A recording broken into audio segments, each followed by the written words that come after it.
All right, welcome back, guys. Today we're going to be looking at a little proof of the quotient rule. This is just to wrap up our little series on proofs.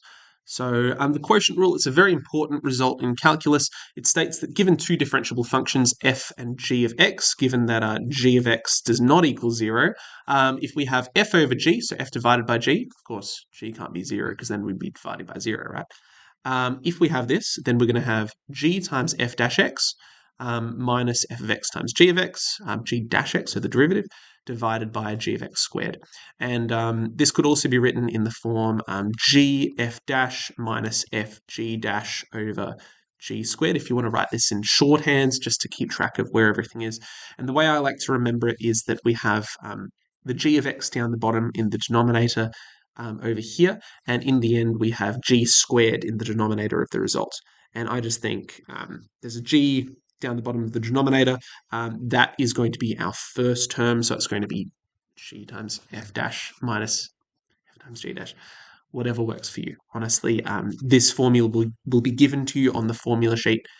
You don't really need to remember it, but it is very important and you do need to know how to use it every time we have division of functions. So today we're just going to be looking at how to prove it. In the future, we might look at how to apply it. But we're going to be proving it using the definition of the derivative, just like every single proof so far.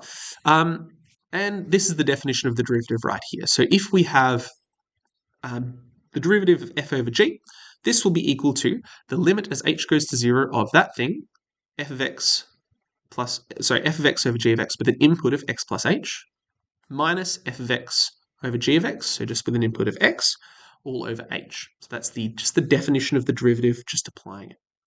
And what we're going to do to start off with in this proof is just try and simplify the numerator right here. So whenever we have a pair of fractions up the top, what we would typically do is we would try and write these fractions with a common denominator. So that's exactly what we're going to do. The common denominator we're going to use is g of x plus h times g of x. So if I multiply the top and the bottom of the first fraction by g of x, and if I multiply the top and the bottom of the second fraction by g of x plus h, we can see that the two fractions are now written with the same denominator, so we could just write them as one giant singular fraction. So let's just go ahead and do that. This top fraction is going to be all over g of x plus h times g of x. And up the top here, we're going to have our g of x here, our g of x plus h there, and we've still got the f of x plus h. Just trying to use colors, just because this proof gets rather messy. You end up with quite a lot of terms. It's just good to kind of keep things a little bit separate here. So we have this as our fraction that's up the top, and that is all being divided by h. Okay, so before we progress, it's always a good time to revise how fraction division works. A lot of people get confused about fractions. What we have here is a fraction up the top divided by a fraction down the bottom, all over h. So let's write that down. If we imagine the top fraction is a divided by b, we are dividing by h. We could also think about h as being h divided by 1. H divided by 1 is just the same thing as h. So with fraction division, how it works is we keep the first fraction the same. So a over b, this thing over this thing, stays a over b. Change this into a divide, flip this. So that is keep, change, flip. We have a over b times 1 over h. That's the mnemonic that we use, keep, change, flip. Okay, so now that we've done this, we can just multiply a times 1, which is a over b times h. So we can see that the denominator here is just going to go down the bottom. So that's exactly what I'm going to do in the next step. You can also remember that if we have a over b over c over d, then we end up with a over AD over BC as our final result. So that one that's right down the bottom ends up going on the top of the fraction, and these two in the middle go down the bottom. However you remember it, fraction division is pretty important for you to know. So that's that. So let's simplify this one down. So we have the limit as h goes to 0 of, let's write the numerator first, f of x plus h. We're going to have an f of x over here. We have g of x, and we've got a g of x plus h over here. And we've got a minus in the middle. And like I said, this thing that was down the bottom of the numerator is going to go down the bottom here when we do this division that I just showed you. So we're going to end up with g of x plus h times g of x. and we've still got that h term there. Okay. Now, after all of this fraction simplification, let's see what else we can do. Well, what we can do now is we can split the limit. So what we have here is a product of two limits. We can visualize this by taking out the first one. So what I'm going to separate out first up is the 1 over g of x plus h times g of x. So let's take out those guys. So we're going to have 1 at the top over, and then down the bottom we have g of x plus h times g of x. Okay, let's complete that limit. Once we take that out, what are we left with? Well, we're left with the limit as h goes to 0 of the rest of this stuff. So we have up the top f of x plus h. We're going to have an f of x over there times g of x times g of x plus h over there. And that is a minus in the middle, and that's all divided by h. Okay, just double check those two lines, they're looking pretty much the same. And this is pretty good because we're going to notice that with this first part of the limit, with this first one in green over here, that limit, if I take h to 0, what do we end up getting? Well, you might notice that as h goes to 0, g of x plus h becomes g of x plus 0, which is just g of x.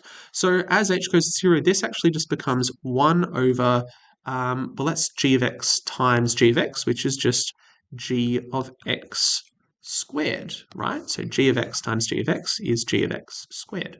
Fantastic. So that's actually part of the result that we're looking for. We've got the g of x squared down the bottom of the fraction. So now we can just turn our attention to the second part of the fraction over here. Oh, sorry, the second limit over here. So what can we do with that? Well, what we're going to do is we're going to introduce a trick, and there's always a trick in these sorts of proofs. So the trick that we're going to use, I'll write it down here. So the trick is we're going to subtract it first. So we're going to subtract and add f of x times g of x. And the reasons why will become clear enough in a minute. So what happens when I do this? Again, this is just to set things up so that the algebra works out nicely. But it's important to notice that we are allowed to do this. We can just add something, we can take it away. It maintains equality. Like 1 minus 1 just puts us back to 0. If I plus 1 and then I take it away, just brings us back to where we started, right? So let's put in the terms that we have. So the first term was f of x plus h times g of x. Okay, that's our first term in the numerator right here. And let's now subtract this thing. So we're going to subtract f of x times g of x. Okay, this is the new thing that we're adding here. And then we're just going to keep going. So we have minus this next term here. So we've got f of x times g of x plus h, right? So that's still just the same as what we had above. And then we subtracted this thing, so we then need to add it back to maintain equality. So we have plus f of x, g of x. And again, that is all divided by, h. Okay, so now that we've done this, we've got this limit here. I'm going to just continue it down here. So just taking this second limit. How can we split this? Well, first up, we're going to split it as a sum. So I want to take the first half of this fraction, which is this part here. I'm just going to use black for now, just to make things easier. We have f of x plus h times g of x minus f of x times g of x over h. So that's the first part of the sum here. So again, let's use, what should we use? Yellow, let's say. So that's this bit of the fraction, right? That's that part of the limit. So we take that, and then we're going to, if we take out a minus sign here, notice what happens. We're going to take out this negative. We're going to have this negative here will become a positive. This positive will become a negative. So we'll end up with the limit as h goes to 0 of f of x times g of x plus h, that's this bit right here, minus f of x times g of x over h. That's minus because if we expand this negative, this is going to be a double negative, which will become a plus. So this is the same.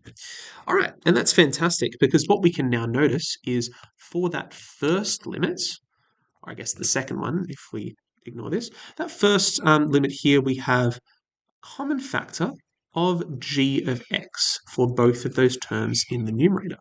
So we can take that out. And because g of x does not depend on h, we can actually just take it out of the limit. As we take the limit as h goes to 0, g of x will just stay g of x. So as h goes to 0, g of x just stays g of x. There's no h in there. So that's what I'm saying. So therefore, we can just take out the g of x outside of the limit. So this becomes g of x. And that leaves us behind with the limit as h goes to 0 of the rest of this stuff that contains f. So if we work with blue, because that's the color we've been associating with f of x, we have f of x plus h minus f of x in the numerator there. And yeah, like if we want to just jump ahead a little bit, we can notice that thing there that we just arrived at is actually just by definition the derivative of f dash x. It's the limit as h goes to 0 of f of x plus h minus f of x. That's just the derivative of f of x. Awesome. And by the exact same token, if we look in the second limit over here, there is once again a common factor of f of x. See? So both of those terms have a common factor of f of x. There's f of x here, f of x here, and then there's also f of x here. So we can take out that common factor, just like we did before. As h goes to 0, f of x just stays the same. And we're left with the limit as h goes to 0 of over h. We have the stuff that involves g of x, and you guessed it, this is just going to be the definition of the derivative for g of x, right? So we have g of x plus h, that's that bit there, minus g of x. And of course, as we take the limit as h goes to 0 of that expression, we just end up with the definition of the derivative for g of x. So we're left with f of x times g dash x, and that by definition is the quotient rule. So there's the quotient rule there, once again. And of course, we're not quite done yet. Just remember that this overall thing here was being multiplied by, so that limit was being multiplied by 1 over g of x. So every step here, we actually secretly had a 1 over g of x squared out the front. So we had a 1 over g of x squared out the front. That just carried across from that earlier line. So if we multiply this result by 1 over g of x squared, that's the same as just multiplying this thing over 1 by that fraction. So this just becomes the numerator in the result. So in the end, we are left with the fact that this limit is overall simply equal to g of x times f of f dash x minus, don't forget this is going to be over a fraction, minus f of x times g dash x all over this term here, which was 1 over g x squared. So that just comes down the bottom there. G x squared. Beautiful. And that there is the quotient rule. So that just about wraps up our little series of proofs for calculus. And I think it's really interesting to note that all of these proofs kind of just came directly from the definition of the derivative. So once we have this definition, all of these formulas just kind of fall out of it. You could almost think of them as corollaries, which is to say that they're smaller proofs that just derive from the overall concept of the definition of the derivative. They're direct consequences of it. So if we accept that the derivative is defined by this limit definition, So for example, this one right here, the limit as h goes to 0 of f of x plus h minus f of x over h, we get just about everything. We get our trig proofs, we get our log proofs, we get everything that we need to work with. So I hope you guys enjoyed that little series on proofs.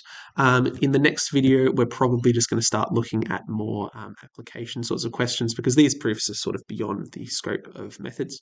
But, they're very interesting to know, and I think they'll give you a deeper understanding into why the maths that you're using works.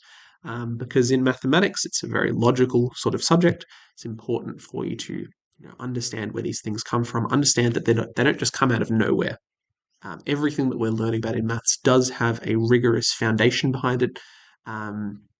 We can see that, like this, any formula that you've encountered in maths, Pythagoras' theorem, etc., we can prove it. It is definitely true because maths, it's something that we invented, was either invented or discovered, depending on who you ask.